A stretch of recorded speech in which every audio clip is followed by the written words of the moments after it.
falso profeta. Se alguém profetiza, que seja segundo a analogia da fé, ou seja, que esteja em conformidade com a fé que uma vez por todas foi dada aos santos. É por isso que mais 2 anos antes, quando escreveu aos Coríntios, Paulo disse: os profetas falam, mas eles têm que ser julgados. O profeta tem que ser julgado. E eu ressalto isso porque a gente sabe que em alguns círculos evangélicos o profeta acha que ele tem liberdade para dizer todas as abobrinhas que ele quer, e se alguém vai questionar, ele diz: não fala contra o servo de Deus. Não é isso, pastor? Não fala. Quem és tu para falar contra o servo de Deus? Não toqueis no ungido do Senhor. Como assim?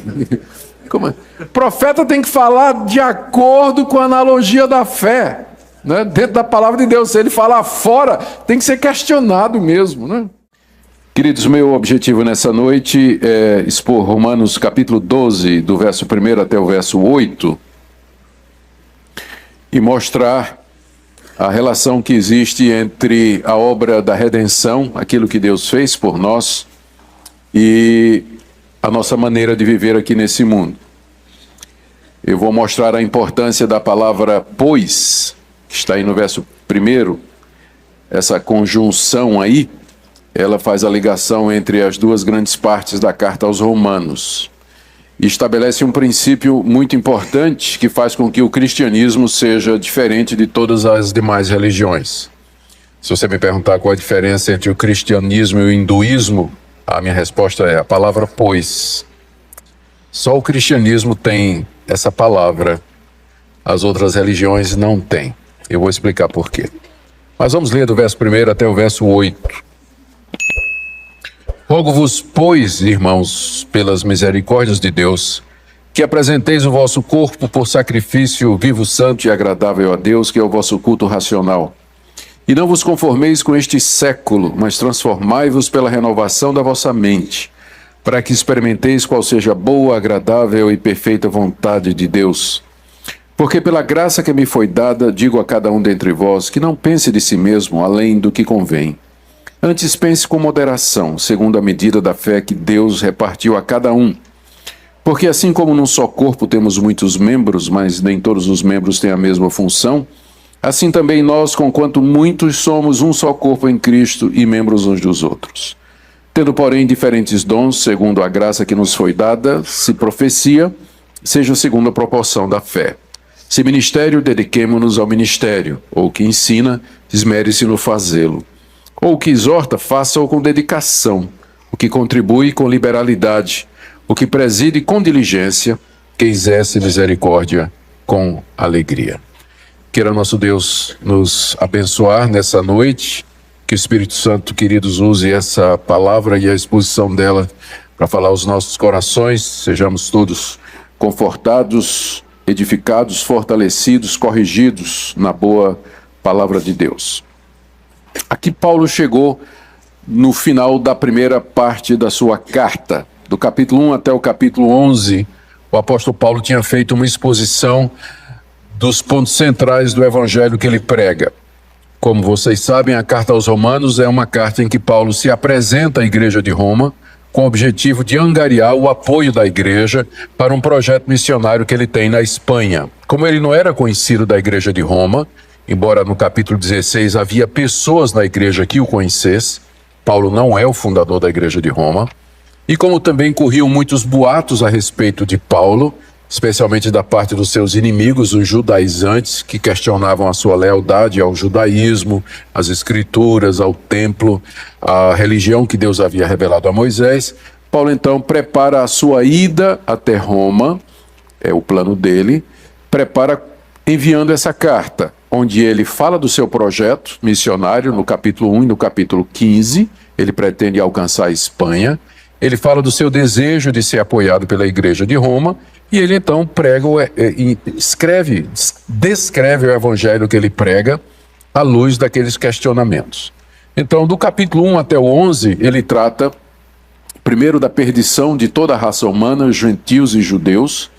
Depois ele fala de como Deus, pela graça, justifica pecadores, tanto judeus como gentios, mediante a obra completa de Cristo na cruz. Isso vai até o capítulo 5. Depois ele fala de que maneira aqueles que foram justificados devem andar, libertos do pecado, da lei e pelo Espírito Santo, capítulo 6, 7 e 8. Depois ele explica como fica a nação de Israel dentro do plano de Deus, já que a salvação é agora para todos e não é pela lei, é pela graça. Como fica a lei, como fica a circuncisão, como é que fica Moisés, como é que fica Israel. Ele explica direitinho do capítulo 9 até o capítulo 11. Ele fecha o capítulo 11 com aquela famosa doxologia: ó profundidade da riqueza, do conhecimento, da sabedoria de Deus, quão insondáveis são os seus caminhos, inescrutáveis os seus desígnios, quem conheceu a mente do Senhor, porque dele, por ele e para ele são todas as coisas, glória pois a ele eternamente, amém. Ele fecha então a primeira parte, onde ele faz essa exposição doutrinária. E do capítulo 12 até o 16, agora, ele vai dizer quais são as implicações disso. De 1 a 11, o que Deus fez por nós. De 12 a 16, como é que nós agora devemos viver, nós que fomos abençoados e alcançados por tudo aquilo que Paulo descreveu no capítulo de 1 a 11. E o que faz o link é exatamente essa conjunçãozinha chamada pois. É mais ou menos assim. Você era um pecador, foi justificado gratuitamente pela fé em Cristo Jesus, Deus lhe deu o Espírito Santo, mesmo que você não fosse da descendência de Abraão, Deus trouxe você para dentro do seu povo. Portanto, pois, você agora vai andar assim. Por isso que eu disse que o cristianismo é a única religião que tem a palavra pois. Nas outras religiões, você primeiro tem que fazer alguma coisa para poder ser aceito por Deus, ser salvo por esse Deus ou pela divindade. Ou como, por exemplo, no hinduísmo, no budismo, você tem que seguir um conjunto de regras, de ditames, e no final da sua vida, então, dependendo de como fielmente você seguiu ou obedeceu esses ditames, essas regras e essa ética dessas religiões, você poderá obter o favor da divindade. O cristianismo é exatamente o contrário. No cristianismo, Deus primeiro faz alguma coisa para nós e em seguida ele diz: com base no que eu já fiz por você, você agora vai viver dessa maneira. Portanto, a motivação do cristão nunca é o mérito, buscar o mérito, tentar apaziguar a Deus ou agradar a Deus para obter de Deus alguma coisa.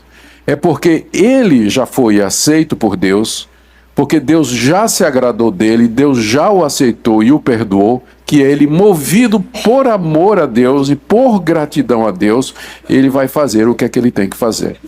O cristianismo é a religião da graça. Nas outras religiões, o movimento é de baixo para cima. O homem tenta chegar a Deus. No cristianismo, o movimento é de cima para baixo. Deus vem ao encontro do homem e salva o pecador e depois lhe diz de que maneira ele deve andar. A falta de compreensão desse ponto que é tão fundamental e básico faz com que muitos evangélicos passem a vida toda se sentindo culpados, devedores e tentando agradar a Deus através dos seus esforços e obter algum favor da parte de Deus através das suas obras, sem entender que primeiro Deus se agrada de nós e depois é que nós vamos fazer alguma coisa para Deus. Então aqui Paulo inicia essa segunda parte da carta fazendo um pedido aos seus leitores de que, com base nas misericórdias de Deus, eles façam uma série de coisas. Então o que eu quero ver com vocês, naturalmente, isso aqui é só a introdução da segunda parte da carta. O que eu quero ver com vocês hoje à noite são essas 4 ou 5 orientações que Paulo dá aos crentes de Roma sobre como eles deveriam viver com base em tudo aquilo que ele expôs até o capítulo 11. E meu objetivo é fixar na mente e no coração de todos nós esse princípio fundamental. A palavrinha pois, porque Deus já fez alguma coisa por mim, então eu, pois, vou viver dessa forma. Isso é libertador, essa é a religião da graça.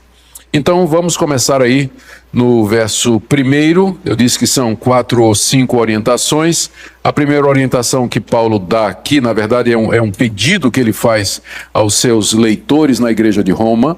é que eles se apresentem a Deus como sacrifício. Rogo-vos, pois, irmãos, pelas misericórdias de Deus, que apresenteis o vosso corpo por sacrifício vivo, santo e agradável a Deus, que é o vosso culto racional.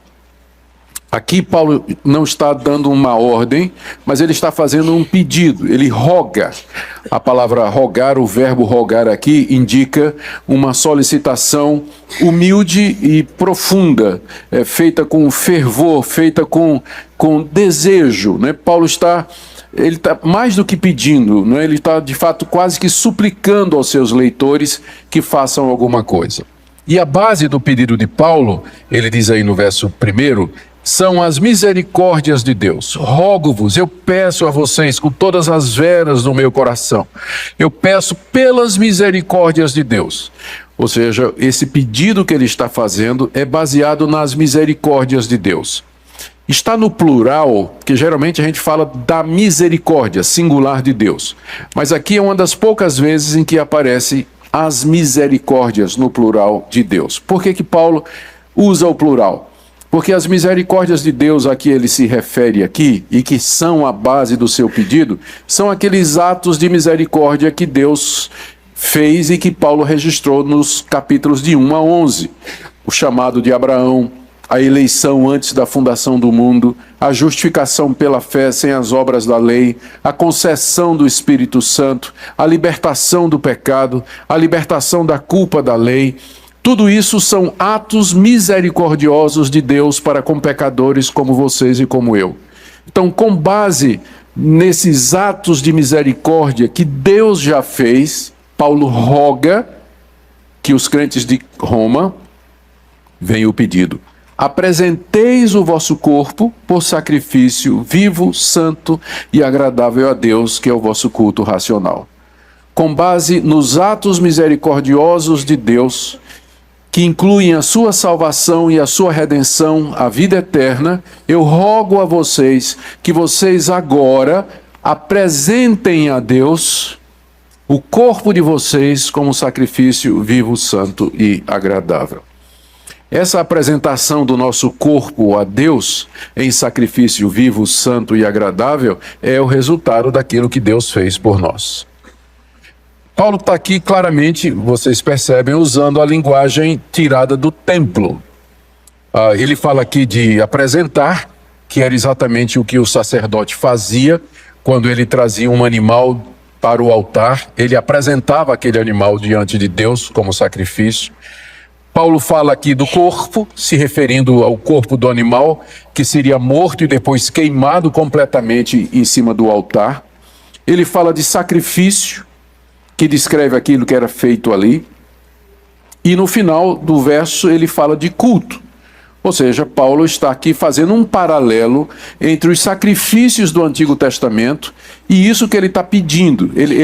O que ele pede aos cristãos, ele ilustra com base na linguagem dos sacrifícios do Antigo Testamento. É como se ele dissesse assim: da mesma maneira que na Antiga Aliança, os sacerdotes, os animais eram oferecidos, eram apresentados a Deus inteiramente, completamente, eram mortos e em seguida queimados, consumidos totalmente no altar.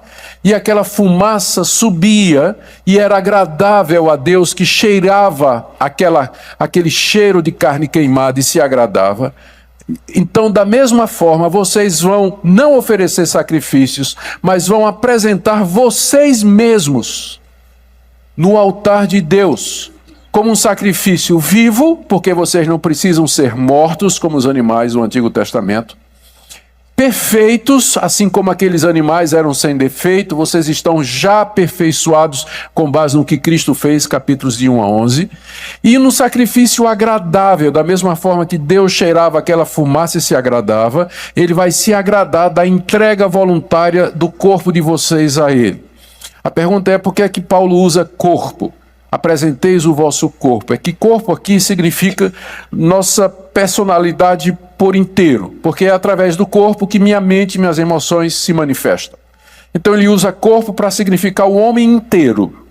Então ele se poderia substituir dizendo que vocês se apresentem completamente totalmente, sem reservas a Deus como sacrifício a Ele.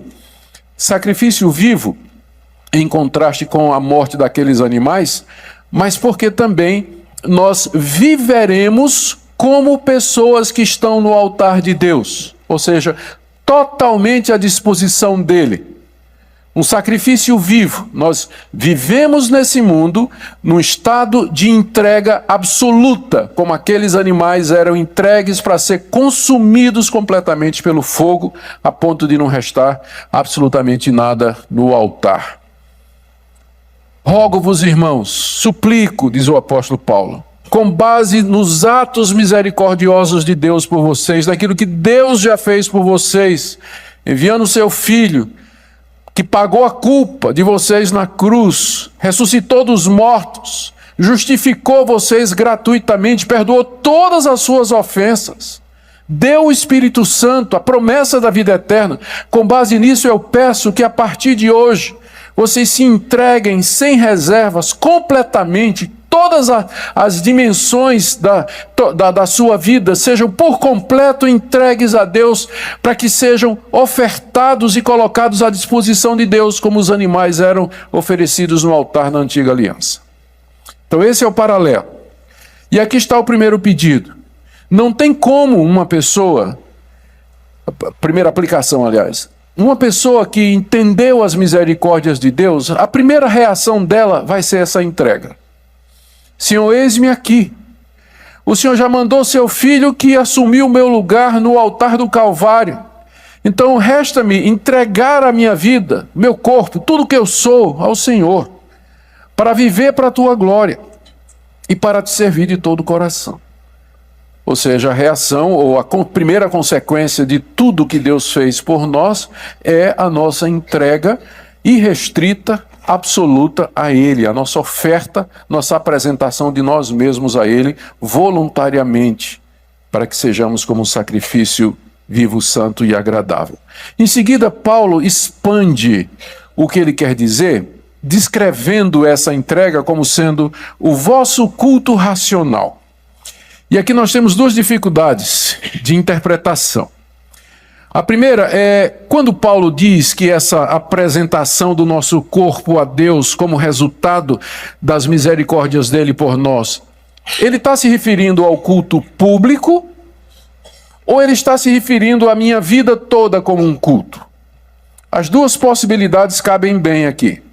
Mas eu acho que Paulo aqui está se referindo ao culto público, aquele momento em que nós com os nossos irmãos nos reunimos, convocados para aquele momento, para cultuar a Deus através das orações, dos cânticos, dos louvores, ouvir a palavra de Deus e buscá-la em oração. É o que a gente chama de culto público. Eu penso que Paulo tem em mente exatamente esse momento, não é, em que nós nos reunimos com os nossos irmãos. Por que é que eu digo isso? Porque o contraste é exatamente com o culto do Antigo Testamento, que era público, onde os animais eram oferecidos.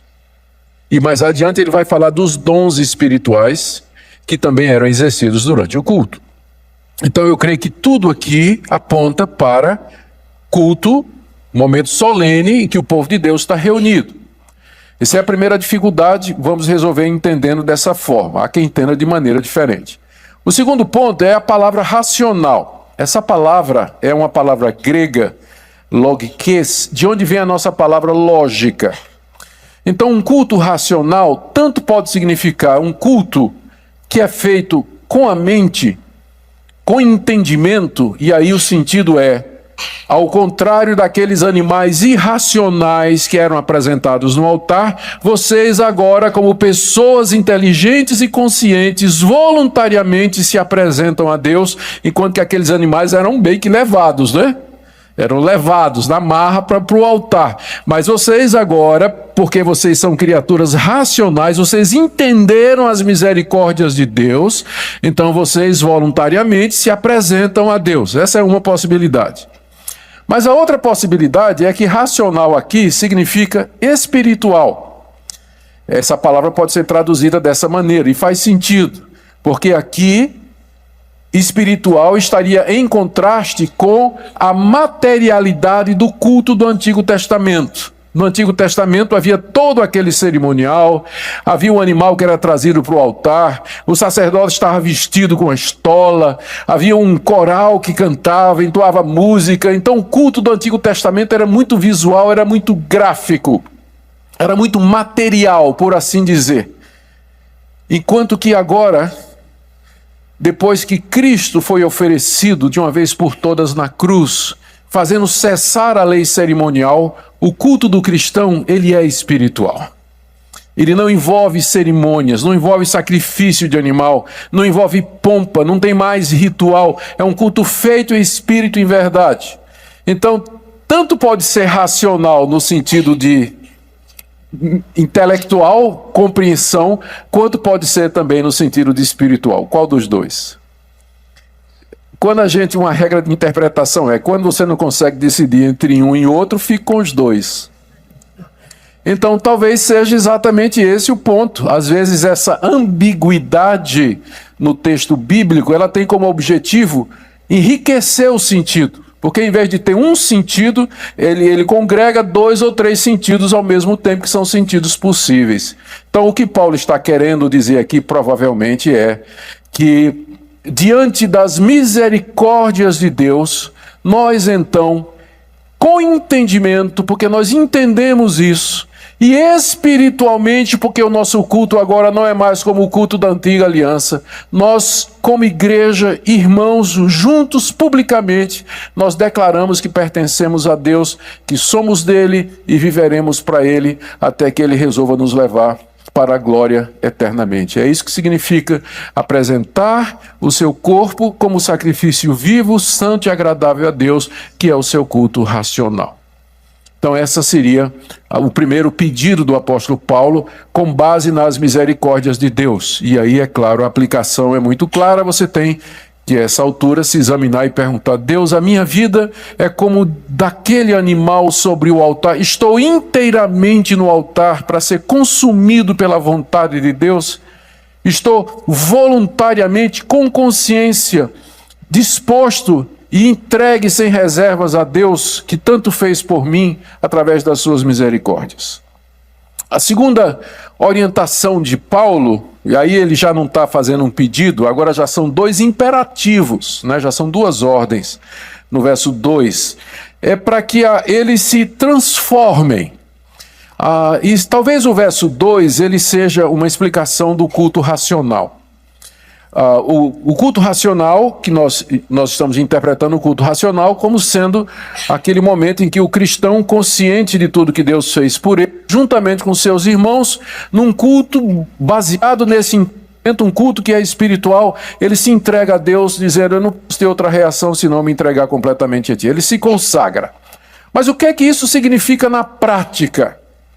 E aí então, talvez o verso 2, ele seja a expansão do que significa o culto racional, dizendo como é que na prática, no dia a dia, a gente se entrega a Deus como sacrifício vivo, santo e agradável. No verso 2 você tem dois mandamentos de Paulo. Primeiro, negativo: não vos conformeis com esse século. Esse "e" aí é mais uma dificuldadezinha. Ele tanto pode ser um "e" explicativo, portanto, o 2 está explicando o 1, ou ele pode ser um "e" aditivo. Paulo está adicionando mais um raciocínio, né? Nós vamos tomar na primeira possibilidade, que Paulo está explicando o que é o culto racional. É como se ele dissesse assim: que é o vosso culto racional, isto é, não se conforme com este século. A palavra século não quer dizer um período de 100 anos aqui. A palavra século, aion, no grego, ela é usada no Novo Testamento para descrever o mundo no seu estado atual de queda. Século, no Novo Testamento, geralmente se refere, pode ser traduzido pela palavra mundo. Se você tiver uma NVI por aí, ou uma nova tradução na linguagem de hoje, ou nova versão transformadora, ela já colocou mundo em vez de século, né? Porque é isso que significa. O mundo aqui, como sendo o mundo caído. É o conjunto de valores, de crenças e a maneira de pensar e de viver da humanidade que não conhece a Deus. E o mundo, ele funciona como uma forma, como um molde, como um esquema. A palavra grega que está aqui por detrás de conformar, ela significa entrar no esquema. Não se conforme, não entre no esquema desse mundo. Não se deixe moldar, não se deixe formar pelo pensamento desse mundo. Todo mundo sabe o que é tentar espremer um pé dentro de um sapato, não é? Eu recentemente passei por essa experiência, fui comprar um sapato e o sapato era maravilhoso, mas o meu pé é um pouco gordinho, né? Eu tinha que espremer o meu pé na forma do sapato para poder caber. Essa é a figura que está aqui. Paulo está dizendo: não seja moldado, não seja espremido para dentro da forma desse mundo. Não se amolde à maneira desse mundo pensar. Com base nas misericórdias de Deus, diante de tudo que Deus fez por você, não se amolde mais ao mundo. Não viva mais como você vivia antes de conhecer as misericórdias de Deus. Não se deixe mais levar pelos valores do mundo como antes você se deixava levar. Aí vem agora positivamente. Em vez de fazer isso, verso 2, mas transformai-vos, que é o oposto de se deixar amoldar pelo mundo. A palavra transformai-vos, no grego, é de onde vem a nossa palavra metamorfose, que a gente conhece mais pelo exemplo da lagarta que se é metamorfoseada numa borboleta, não é? A gente chama aquele processo em que o casulo vira uma borboleta de metamorfose. É a palavra grega que está aqui e que foi traduzida por transformai-vos, porque de fato é uma transformação. Essa palavra aparece também lá nos evangelhos, quando diz que Jesus subiu ao monte com seus discípulos e foi transfigurado diante deles. O rosto dele brilhou, suas roupas ficaram brancas, é a mesma palavra metamorfose que se encontra aqui. Ou seja, expressa uma mudança profunda, uma mudança visível, uma mudança radical de uma coisa para outra. Em vez de você se amoldar ao mundo, você tem que ser metamorfoseado, você tem que ser transformado diante das misericórdias de Deus, diante do que Deus fez por você. Você não pode continuar a ser o que você era, mas tem que haver uma mudança tão profunda como a metamorfose de um casulo numa borboleta, por exemplo. E como é que isso é feito? Ele explica: pela renovação da vossa mente. Como é que vem essa mudança no meu ser, nas minhas atitudes, nos meus gostos, na minha maneira de viver? Tudo começa aqui. Lembra que ele falou do culto racional, não é? Ele está continuando na mesma linha. Tudo passa por aqui. E aqui eu faço só uma pequena nota de rodapé para mostrar a bobagem de nossos irmãos evangélicos que desprezam o papel da mente e do conhecimento no cristianismo, achando que cristianismo é mera emoção, é o fogão, é a experiência, é a sensação, né? Sentir essas coisas, mas entendimento, conhecimento zero, como se a mente, o intelecto, o conhecimento fosse inimigo do cristianismo. Mas veja como é que Paulo raciocina. Para ele, essa mudança, ela começa com a renovação da mente. O culto que nós prestamos a Deus é um culto racional. Você não pode excluir a capacidade intelectual, o entendimento, o raciocínio, o bom senso do cristianismo, senão ele vai virar paganismo, vai virar misticismo, vai virar qualquer outra coisa, menos cristianismo de fato. Então, como é que essa transformação ela acontece? Ela acontece pela renovação da nossa mente. A nossa mente é a nossa maneira de pensar. A renovação a renovação da mente é o realinhamento da minha maneira de pensar com a maneira de Deus pensar. Antes de ser alcançado pelas misericórdias de Deus, eu pensava de uma determinada maneira. Eu olhava para o mundo de uma maneira, eu olhava para as pessoas de uma maneira, eu me via de uma certa maneira. Mas depois que as misericórdias de Deus me alcançaram, A minha mente foi renovada. Eu passei a ver o mundo de uma outra perspectiva. Eu olhei para mim e eu vi que eu não era aquele cara legal que eu pensava que eu era. Eu olhei para mim e eu vi um pecador que ofendeu a Deus. Olhei para o mundo e não vi mais um caos comandado pelo destino, pela sorte, pelo azar e pelo acaso, mas vi um universo ordenado e com um propósito. Então a vida do crente, ele muda. Uma vez que ele experimenta as misericórdias de Deus, ele muda a maneira dele pensar. Então é essa renovação da mente que é a base para a mudança da minha atitude. Por que eu não vou mais namorar como eu namorava antes? Por que vai ter uma transformação no meu namoro? É porque eu entendi por que é que Deus fez o sexo. Eu entendi como é que Deus quer que o sexo seja usado. Eu entendi que Deus fez o homem e uma mulher, os uniu, e que esse é osso dos meus ossos, carne da minha carne, essa é osso dos meus ossos, carne da minha carne, até que a morte os separe. A minha mente foi renovada, por isso o meu namoro não vai ser mais o mesmo. Não vou levar mais a minha namorada para o motel, para o banco traseiro do carro, para o meu apartamento, eu não vou. Vai ter uma mudança no meu comportamento, porque eu agora entendi. Eu não vou mais tratar os meus negócios na minha empresa como eu tratava antes, porque agora eu entendi, minha mente foi renovada. Deus ama a balança justa, o peso justo. Deus ama a honestidade. Deus ama a generosidade. Eu não vou ser mais do jeito que eu era, o comerciante que eu era antes de conhecer a Jesus Cristo. E aí eu poderia multiplicar exemplos. Mas essa mudança, ela é resultado da renovação da mente.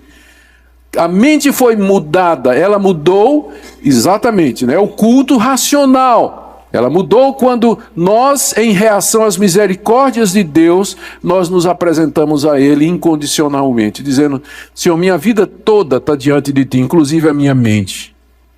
Muda tudo, isso vai mudar meu comportamento.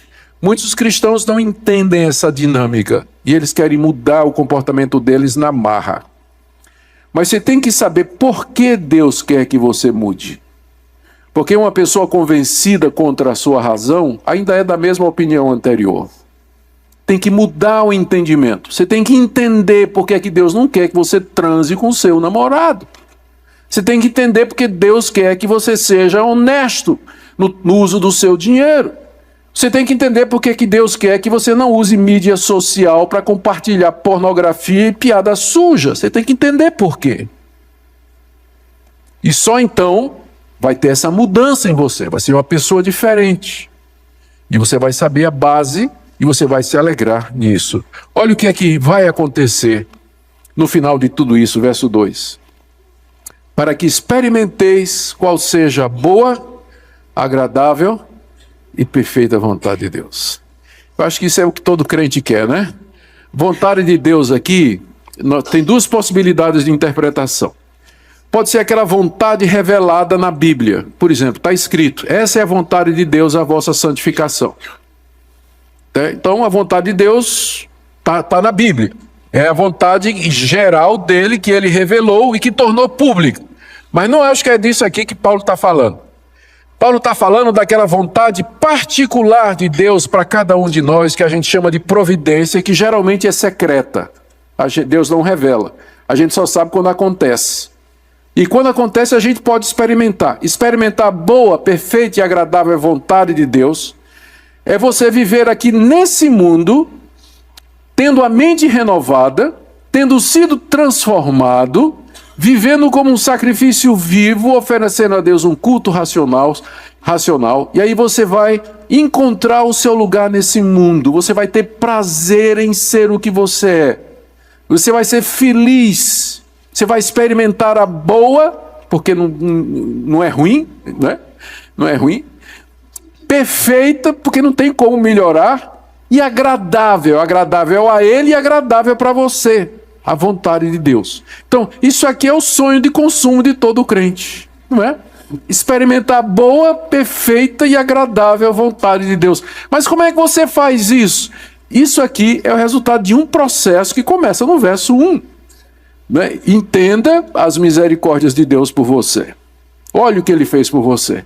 Então se ofereça, se apresente a Ele, irrestritamente, voluntariamente, o seu corpo, tudo que você é como um sacrifício vivo, santo e agradável. Faça isso por meio de um culto inteligente, racional, espiritual, junto com seus irmãos. E como resultado disso, diga não para o mundo, não se conforme com o mundo, mas na verdade, renove a sua mente para experimentar essa transformação que Deus quer que aconteça na sua vida. E aí você vai estar no centro da vontade de Deus, você vai experimentar a boa, agradável e perfeita vontade de Deus. Que maravilha, não é? Parece um processo complicado, não é? Porque Paulo, ele vai descompactando uma coisa depois da outra, vai expandindo e tudo, mas no final é simples, é simples.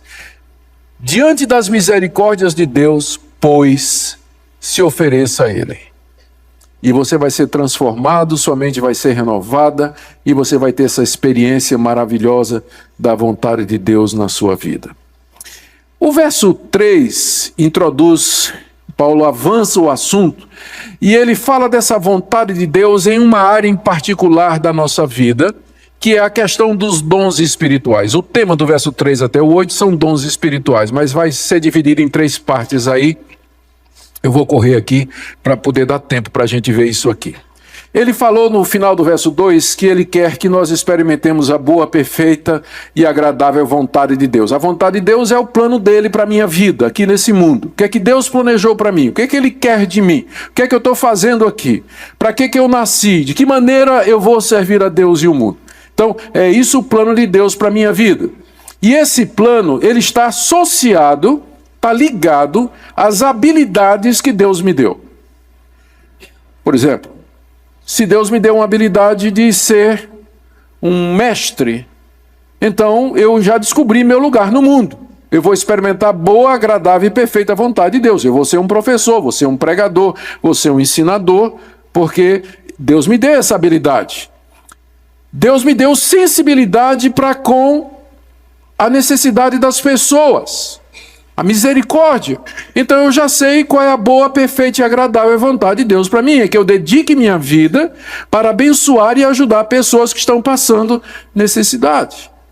Ou Deus me deu o dom de liderança. Eu sinto que eu sou um líder, que eu sou capaz de mobilizar outras pessoas, motivar outras pessoas e ajudá-las a tomar uma decisão e apontar o caminho para elas. Então eu sei para o que Deus. Como é que eu sei a vontade de Deus para mim? Eu disse que ela era secreta, não é? Mas eu mais ou menos posso ter uma ideia do que é que Deus quer da minha vida. E eu, por exemplo, quando eu me converti aos 22 anos de idade, eu já era líder de um bando de motociclistas. E eu já tinha sido... Eu falei na formatura da minha turma, do primário, falei na formatura da minha turma na universidade, então eu já sabia que eu sabia falar em público e eu sabia que eu era líder. Então não foi difícil achar o meu lugar na vida, né? Foi simplesmente descobrir os dons e habilidades que Deus me deu. E fazer isso para mim é algo bom, perfeito e agradável, né? Mesmo que ninguém saia abençoado com um momento como esse, eu saio daqui andando nas nuvens, né? Pelo privilégio de poder exercer essa habilidade que Deus me deu, que é a habilidade de ensinar. Então, há uma relação entre você saber a vontade de Deus para a sua vida e você descobrir quais são as habilidades naturais ou espirituais que você recebeu da parte de Deus. Esse é o link que Paulo faz aqui no verso 2 e no verso 3. Olha o que diz o verso 3. Por quê? O porquê aí então mostra que ele está explicando, né, o que é que ele disse antes. Pela graça que me foi dada, digo a cada um dentre vós que não pense de si mesmo além do que convém. Antes pense com moderação, segundo a medida da fé que Deus repartiu a cada um. Ele tinha dito no verso 2, você vai experimentar a boa, perfeita e agradável vontade de Deus. Mas para fazer isso, você vai ter que pensar de você mesmo da maneira correta. Você vai ter que se conhecer da maneira certa. Então ele coloca aqui 3 coisas. Ele começa dizendo, pela graça que me foi dada, eu digo a vocês. Ele está se referindo não à graça salvadora, mas à graça que fez com que ele se tornasse apóstolo, Se você ler Romanos capítulo 1, verso 5, ele vai dizer isso. A graça de Deus me fez apóstolo. Então, ele já está dando o exemplo, ele já está exemplificando o que é que ele vai dizer. Ele, Paulo, experimentou a boa, perfeita e agradável vontade de Deus quando ele começou a exercer o seu apostolado, que foi para isso que Deus o chamou. A graça de Deus o fez apóstolo e ele estava no centro da vontade de Deus. Então, ele está falando aqui, ele não é pastor da igreja de Roma, ele não fundou a igreja, mas pela graça de Deus ele era apóstolo e ele falava com a autoridade da graça de Deus. Ele já está exemplificando aqui. Então o que é que ele está dizendo? Eu digo a cada um dentre vós, primeiro, que não pense de si mesmo além do que convém. Nossa, pegou. E você dizia que era Paulo Júnior que batia no pessoal, né? O Paulo Sênior é que bate mesmo, né? Se o Júnior bate, o Paulo Sênior bate mais ainda, né? É. Não pense de si mesmo, além do que convém. Gente, isso é a coisa mais fácil do mundo. A gente pensar de nós mesmos mais do que convém. O que é que significa pensar de si mesmo mais do que convém? Significa você achar que você é mais do que aquilo que você realmente é. Você tem um conceito muito elevado de você e que não corresponde à realidade. Geralmente eu digo para os colegas pastores que todo pastor, reverendo Arival, ele acha que prega bem, que a liderança sempre vai estar com ele e que não vai acontecer com ele nenhum dos problemas que aconteceu com o pastor anterior. Ele tem todo pastor tem essa visão elevada de si mesmo que não corresponde à realidade, né? Não corresponde à realidade. Então é fácil as pessoas pensarem de si mesmo mais do que convém. E aí é uma infelicidade. É a raiz de toda sorte de males. Ela vai reclamar, por que o pastor não me chama para ser professor de escola dominical? Eu sou um professor e tanto, sou melhor do que essa turma aí. Por que não me elegem presbítero nessa igreja? Por que não me chamam para cantar no coral? Eu sou mais afinado do que essa turma aí. Então, quando uma pessoa pensa de si mesmo mais do que convém, ela geralmente está insatisfeita, porque as outras pessoas estão vendo ela como ela é, né? Mas a gente tem essa visão elevada de nós mesmos, o que geralmente nos coloca em encrenca e em problema com os outros. E é aqui que está a raiz de toda arrogância, né? Eu faço melhor do que ele. Se fosse eu que tivesse no lugar daquela pessoa, não tinha feito assim. Tá tudo errado, tudo errado. Tudo errado. A raiz das críticas na igreja, da insatisfação e da murmuração, são pessoas que pensam de si mesmo mais do que convém. Elas têm um conceito elevado de si, errado, né? E eu sei que hoje em dia isso é estimulado no mundo. Paulo, hoje em dia, seria considerado retrógrado, porque o mundo hoje, o que é que o mundo hoje incentiva, né? A autoestima.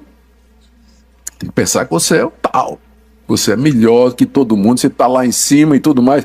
E Paulo aqui já vai contra a autoestima, né? Dizendo assim, não pense de você. Na verdade, nossa questão não é autoestima, mas é uma estima razoável, né? É uma estima que seja verdadeira. Como ele diz em seguida, pense de si mesmo com moderação, com equilíbrio, com humildade, com bom senso. Esteja consciente dos seus limites, o que é que você pode, o que é que você não pode, para que você possa experimentar a boa, agradável e perfeita vontade de Deus, para você achar o seu lugar na sua vida, o seu lugar nesse mundo. Você tem que pensar com moderação. E aí ele dá um critério.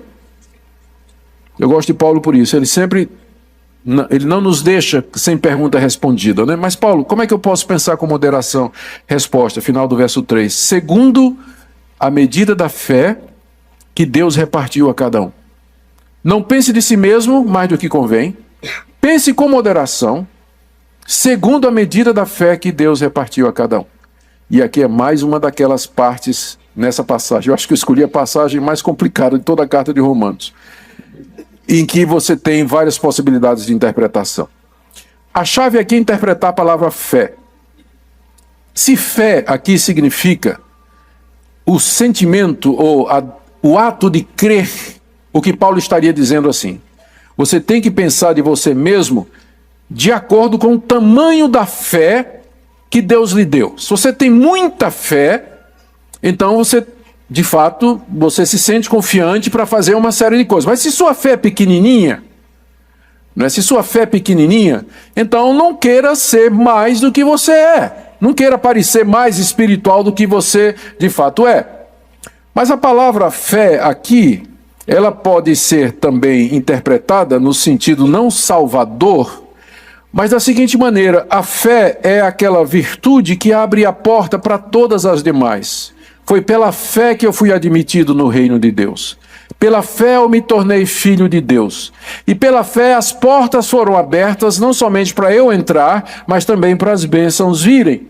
Então a fé abre as portas para que eu receba dons espirituais, na medida que Deus os dá.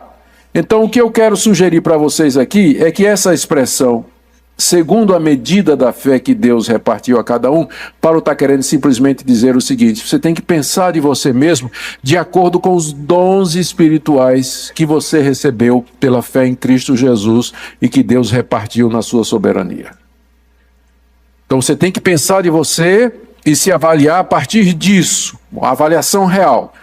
Que dons espirituais eu tenho, em que medida eu os tenho, e dessa forma eu vou saber o meu lugar na vida e vou experimentar boa, agradável e perfeita vontade de Deus, que é o meu culto racional. A prova que eu tenho para vocês é que dons espirituais é o tema que domina aqui. Do verso 4 a 5, Paulo dá uma analogia para exemplificar o que ele está dizendo. É uma das analogias prediletas dele. A analogia, vocês sabem, é uma comparação. E a analogia do corpo humano é uma das prediletas de Paulo. 2 anos antes de escrever Romanos, ele escreveu Coríntios. A primeira aos Coríntios, onde ele usa essa analogia no capítulo 12 extensamente. E ele volta a usar agora, 2 anos depois, quando ele escreve Romanos. Verso 4. O porquê, mais uma vez, mostra a ligação. Ele está explicando. Porque assim como num só corpo temos muitos membros, mas nem todos os membros têm a mesma função, assim também nós, conquanto muitos, somos um só corpo em Cristo e membros uns dos outros. O que é que Paulo tinha dito? Você tem que pensar de você mesmo com moderação, com base nos dons que Deus lhe deu. Porque nós somos semelhantes ao corpo humano na igreja. Assim como no corpo, o corpo é um, mas ele tem muitos membros e esses membros têm diferentes funções. No corpo de Cristo é a mesma coisa. Nós somos um em Cristo, há um só corpo, uma só igreja. Mas esse corpo tem muitos membros, tem muitas pessoas com atividades, capacidades e habilidades diferentes, que exercem diferentes funções. Então, pensar com moderação é você saber que você está inserido num organismo vivo, que é o corpo de Cristo, em que você é um membro entre muitos, e que você não é capaz de fazer o que outros fazem. A mão não consegue ver. A mão precisa do olho, o olho precisa da mão, que precisa do nariz, que precisa do pé. Então você está inserido num organismo do qual você faz parte. Isso significa que você então agora sabe e você tem a razão para ficar no seu devido lugar. Não tem espaço para você pensar de você mesmo mais do que convém. Porque sempre vai ter alguém que vai fazer alguma coisa que você não faz, que você não consegue fazer. E sempre vai ter alguém que vai poder ministrar a você, abençoar você. Então aqui está a analogia que Paulo usa para provar o ponto dele. Ele disse assim: você tem que experimentar boa, perfeita e agradável vontade de Deus. Mas essa vontade de Deus você só vai descobrir quando você descobrir o seu lugar na vida. Só que o seu lugar na vida, ele é definido pelos dons que Deus lhe deu. E você deve pensar nisso como você pensa no corpo. Você tem dons, mas outras pessoas têm também. Você não tem todos os dons. Você precisa dos dons dos outros. Por isso, você pense com moderação a seu respeito, com humildade. Você é um entre muitos. Não se trata de comparação nem concorrência, notou? Não é comparação e não é concorrência na igreja, mas a admissão de que há diferentes dons, diferentes ministérios e em diferentes medidas. Muitos terão um dom de mestre, mas alguns terão um dom de mestre mais eficaz, mais profundo. Alguns terão capacidade de liderar, mas surgirão líderes são capazes de arrastar massas e multidões após ele. Então, diferentes dons em diferentes medidas, de acordo com o que Deus repartiu. Então, não é concorrência, não é competição. Então, quando você tem consciência disso, você encontra o seu lugar na vida. Você experimenta a boa, perfeita e agradável vontade de Deus. Você vive como um sacrifício vivo nas mãos de Deus. É a resposta que nós damos a tudo que Ele fez por nós do capítulo de 1 a 11. Mas deixa eu terminar. Do verso 6 a 8, Paulo agora exemplifica o que ele diz. Ele traz um exemplo prático, dizendo assim: tendo porém, o porém aqui é porque ele disse no verso anterior que nós somos um corpo só. Tendo porém diferentes dons, segundo a graça que nos foi dada, e aí ele menciona 7 dons. O tempo não vai dar para eu falar de cada um deles. E ele diz esses dons, e ele diz de que maneira eles devem ser exercidos. É claro que você sabe que essa lista de dons aqui, ela é diferente da lista de dons de 1 Coríntios 12. E diferente da segunda lista de dons de 1 Coríntios 12, e é diferente da lista de dons de Efésios 4, e diferente da lista de dons de 1 de Pedro, capítulo 4. Então tem 5 listas de dons espirituais no Novo Testamento, nenhuma é igual a outra. Por quê? Primeiro, porque os dons, essas listas não são exaustivas. Segundo, porque o autor, ao escrever aquela lista, ele fez isso pensando na igreja a qual a carta se destinava. Como essa carta é destinada à igreja de Roma, Paulo aqui escolheu dons espirituais que eram mais comuns e que provavelmente estavam mais em destaque na igreja de Roma para ele poder provar o ponto dele. Então ele diz: tendo diferentes dons, como vocês na igreja de Roma têm, então vocês devem exercê-lo da seguinte maneira: se alguém tem o dom de profetizar, que é trazer uma palavra com autoridade da parte de Deus, falando quer seja do passado, do presente ou do futuro, então que essa pessoa faça isso segundo a proporção da fé. Mais uma vez um problema. A palavra proporção significa analogia. Fé, se fé aqui é o sentimento de crença, a minha fé em Deus, a minha capacidade de crer em Deus, o que ele estaria dizendo é o seguinte: se você vai profetizar, se você vai pregar a palavra de Deus, faça isso de acordo com o tamanho da sua fé. Se você não tem muita fé, não se meta a parecer um pregador espiritual. Se sua fé é grande, então prega a palavra, manda a multidão ficar de joelho e levantar a mão para o céu e todo mundo aceitar Jesus para não ir para o inferno, se você tem fé suficiente para fazer isso. Então, a profecia, ela tem que ser proporcional à fé. Mas eu acho que fé aqui não quer dizer isso. Fé aqui é no sentido objetivo. Fé é aquele conjunto de coisas nos quais a gente deve crer. Por exemplo, Judas 3. Judas diz assim: eu vos escrevo para exortar vocês a lutar pela fé que de uma vez por todas foi dada aos santos. O que é fé ali? Evangelho. É chamado de fé porque nós temos que crer no Evangelho.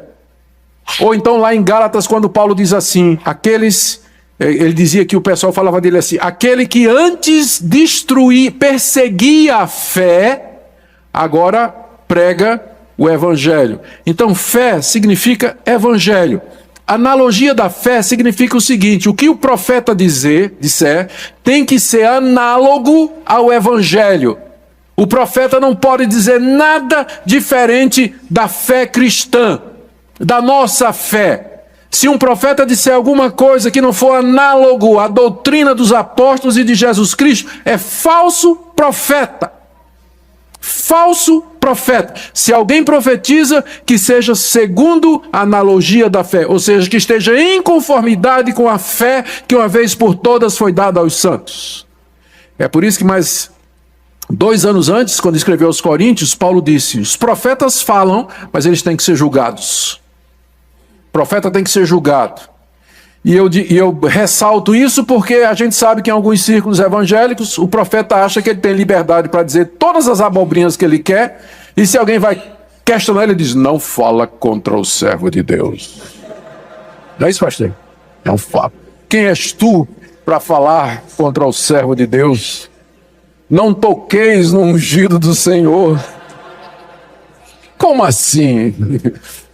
O profeta tem que falar de acordo com a analogia da fé, né? Dentro da palavra de Deus. Se ele falar fora, tem que ser questionado mesmo, né?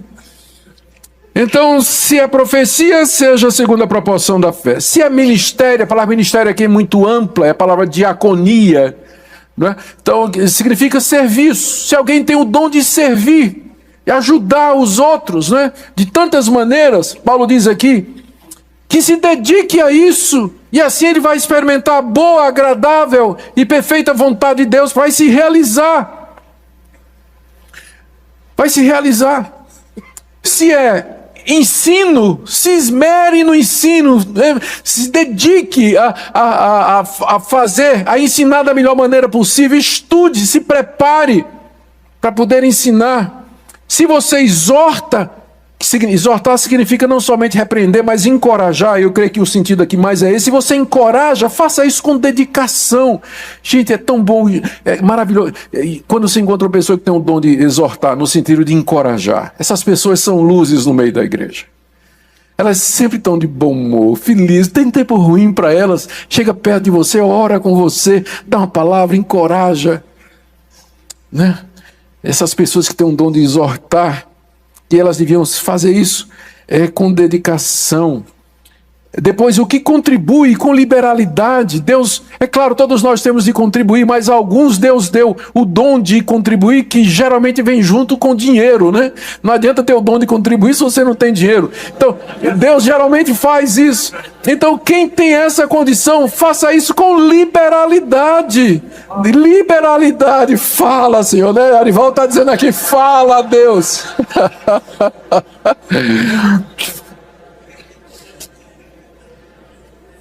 O que preside com diligência, com cuidado, exercer o dom da liderança, e quem exerce misericórdia com alegria, por dois motivos.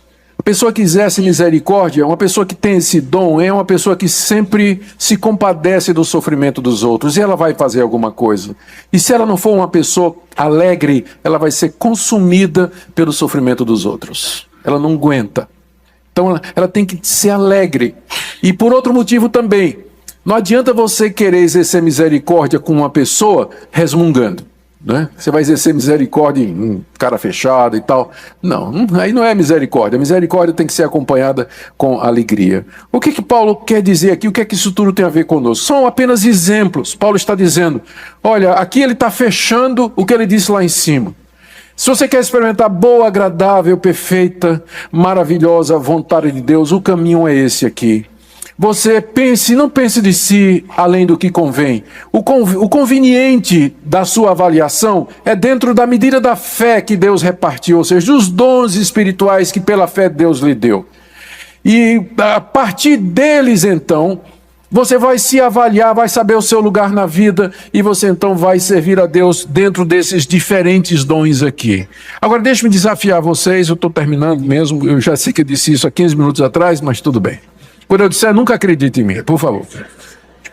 Mas só uma última palavra. Quando a gente fala de dons espirituais, a primeira ideia que passa na mente do povo de Deus é que são capacidades para serem exercidas na igreja ou no ambiente eclesiástico. Mas eu queria nessa noite desafiar você a pensar diferente. Eu acho que o dom espiritual, ele não é dado somente para o âmbito da igreja. Pegue, por exemplo, o dom de misericórdia. Quando é que você vai exercer esse dom de misericórdia? Durante o culto? Claro que não. Não é fora do culto que vai ser exercido, não é? Uma pessoa que tem um dom de misericórdia, ele pode fazer isso no emprego, pode fazer isso na escola, pode fazer isso no seu ambiente de trabalho, pode fazer isso no seu condomínio. Infelizmente, na igreja reformada, a gente reage ao abuso dos dons espirituais que é feito em círculos pentecostais, e a gente resume os dons espirituais a pastor, presbítero e diácono. Mas a variedade é grande. A pergunta é: onde estão esses dons na igreja reformada? Onde estão eles? Será que eu tenho que me tornar um diácono para exercer o dom de misericórdia? Ou o dom de encorajamento? Eu tenho que tornar um presbítero para exercer o dom de liderança e de ensino? Ou um pastor para poder profetizar a palavra de Deus para o povo de Deus? Não. A gente pode fazer isso no ambiente da igreja, e fora do ambiente da igreja. Deus precisa de gente misericordiosa, líder. Deus precisa de líderes nos condomínios. Deus precisa de líderes na associação de moradores. Deus precisa de líderes na Câmara de Deputados. Deus precisa de líderes no mundo. É assim que Ele leva o seu reino à frente. Deus precisa de gente com dom de ensino nas universidades, nas escolas, para poder trazer a visão cristã de mundo, para esse mundo perdido. Então não é só na igreja. Porque às vezes as pessoas dizem assim, não tem lugar na igreja para mim. Eu me sinto assim com capacidade para fazer isso, mas não tem na igreja um lugar para mim.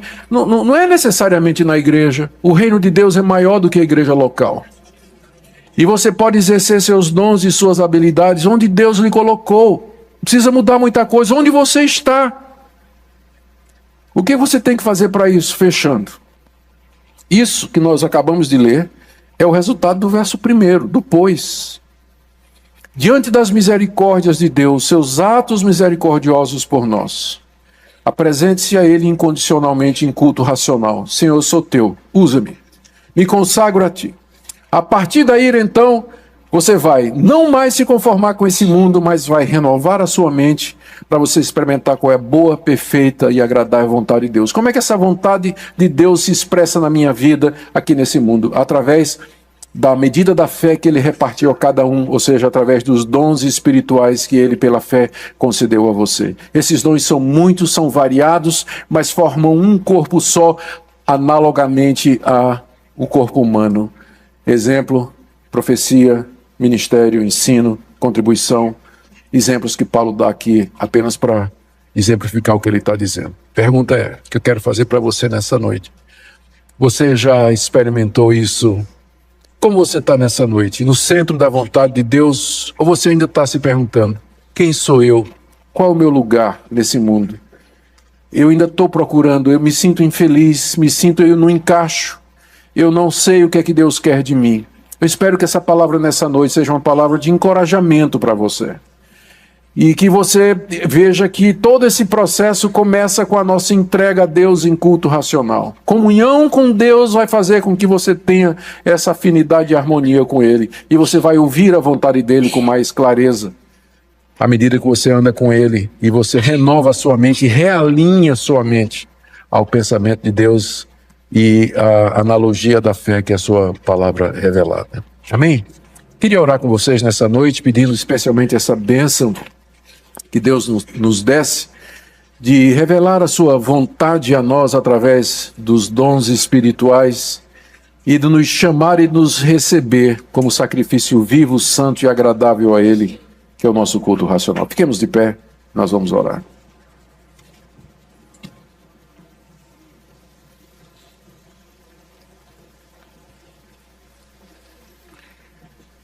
Senhor, cada um de nós aqui nessa noite gostaria de experimentar a tua agradável vontade, viver no centro da tua boa e do teu bom e perfeito plano.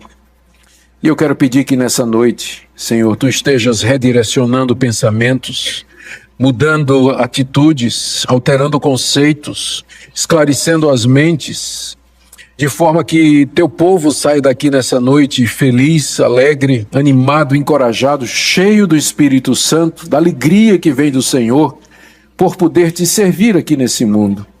Dá em nós essa disposição de vivermos como sacrifícios vivos, sempre dispostos a morrer por ti, se assim o requereres. Eu oro também que o Senhor derrame mais e mais dons espirituais à tua igreja, para que não somente edifique o corpo de Cristo, mas também avance o teu reino nesse mundo. Eu oro por aqueles que estão inseridos no ambiente secular, que trabalham no ambiente hostil. Ó Deus, que eles desenvolvam ali os seus talentos para a tua glória, levando a luz do Evangelho a todos. E obrigado por essa noite juntos de instrução, em nome do Senhor Jesus. Amém.